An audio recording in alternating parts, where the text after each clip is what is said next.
Let's face it, pure heroes are a little boring, and villains who are evil just for the sake of it are, while fun, they can be a little bit predictable at times. But the best characters, those ones operate in the gray. Now, in one of my more recent videos on Cecil Stedman and Invincible, I accidentally made the mistake of saying Homelander from The Boys was an anti-hero. And a couple of you guys killed me in the comments for that, and rightly so. That was my bad, so I'll take the blame for that. But seeing all of the discussion underneath that video got me thinking about another topic when it comes to characters and writing and just popular shows and media. And that specific topic was, why do we love morally gray characters? Now, before I begin, let's first define what morally gray even means. Characters who live in the gray usually make questionable decisions, but they have justifiable motives. They expertly blur the line between right versus wrong. Now, you might be asking, why is this so compelling to a lot of audiences? Well, in my opinion, I believe that morally gray characters tend to be a bit more realistic. They also are more unpredictable, which leads to more interesting stories. Their conflicts also tend to just be a whole lot better. It's part of the reason why I never enjoyed reading Superman comic books when I was growing up. Superman, he's a cool character, but he's just a little too boring and predictable. Now, if we're talking about Batman or Magneto, those guys are a bit more my vibe. And speaking of those two characters, those are two of the three characters that I'm going to be focusing on in this video. In this video, I'm going to be diving in on Magneto from X-Men 97, Daemon Targaryen from House of the Dragon, and Batman from Matt Reeves' The Batman 2022. Now, the reason why I picked these three characters specifically is not just because they're some of my favorite characters, but I feel like the three of them fully represent the spectrum of morally gray characters. And they're just well written. Alright, let's talk about Magneto. He's one of the best morally gray written characters in comic book history. In X-Men 97, Magneto isn't just some mustache twirling villain. He's a revolutionary. And depending on who you ask, he might even be right. Magneto's entire worldview, every decision that he makes, is influenced by his past. He's a Holocaust survivor who's seen firsthand what happens when the world targets a minority group. The trauma that he's experienced shapes everything he does. He's not just fighting for power, he's fighting for survival of the mutant race. And the scary part, most of the things he says make sense. Charles Xavier entrusted me with his dream, and it does not ask you to love or embrace my kind as your own, but merely to accept that this is a shared world with a common future, and that my kind, like yours, have the right to live in it. Humans will never fully accept mutants, and Magneto knows that. That's just the reality of things. But if Magneto is so right, and his beliefs are justified, why is he often portrayed as the villain?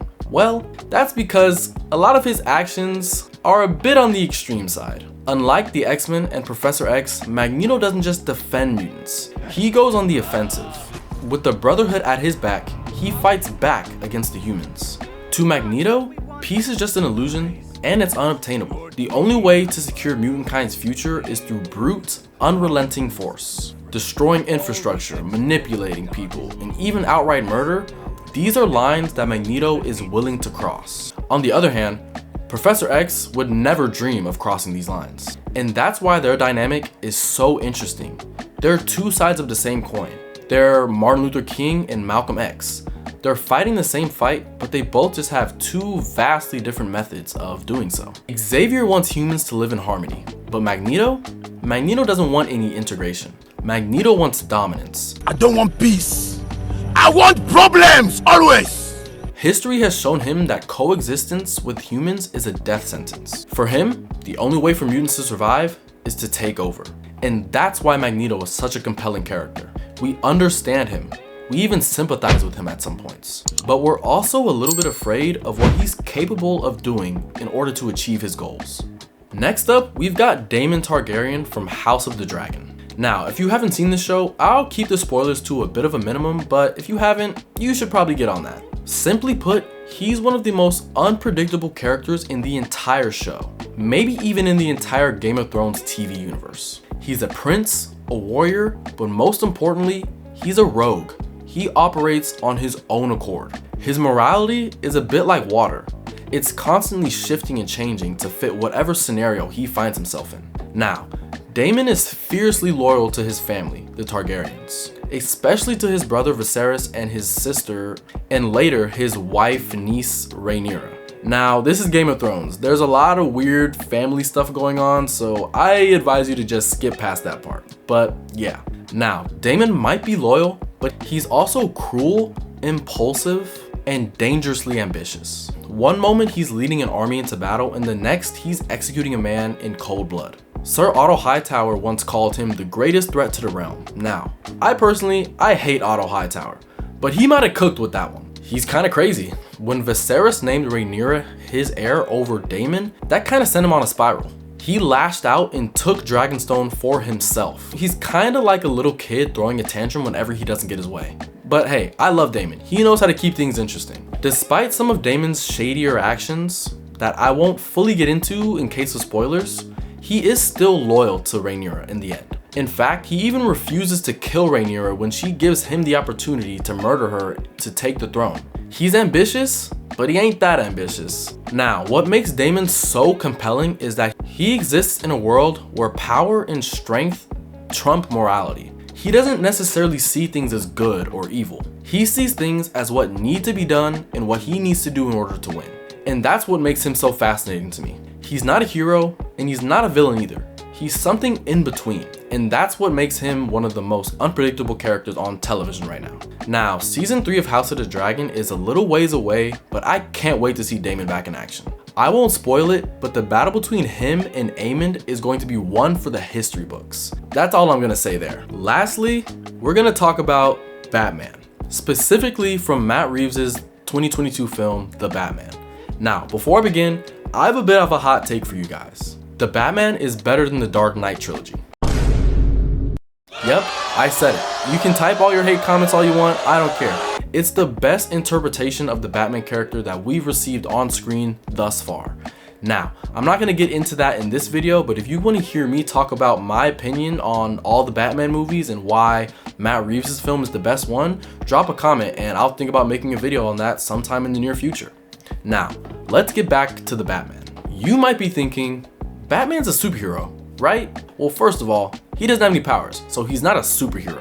Secondly, yes and no. Batman is one of the most morally gray characters in all of fiction. He's a vigilante who operates outside of the law. He uses violence and intimidation to impose his own version of justice on the citizens of Gotham. I mean, he goes by the name of Vengeance for almost the entire movie. Unlike traditional superheroes, Batman isn't about hope or inspiration. At least, not at first. In The Batman, we see a Bruce Wayne who's consumed by revenge. In a way, it's almost like he's punishing the criminals of Gotham for what happened to his parents when he was a kid. He's almost as obsessed with beating their asses as the criminals are with committing crimes. And this is Gotham we're talking about. A lot of crime is committed in this city.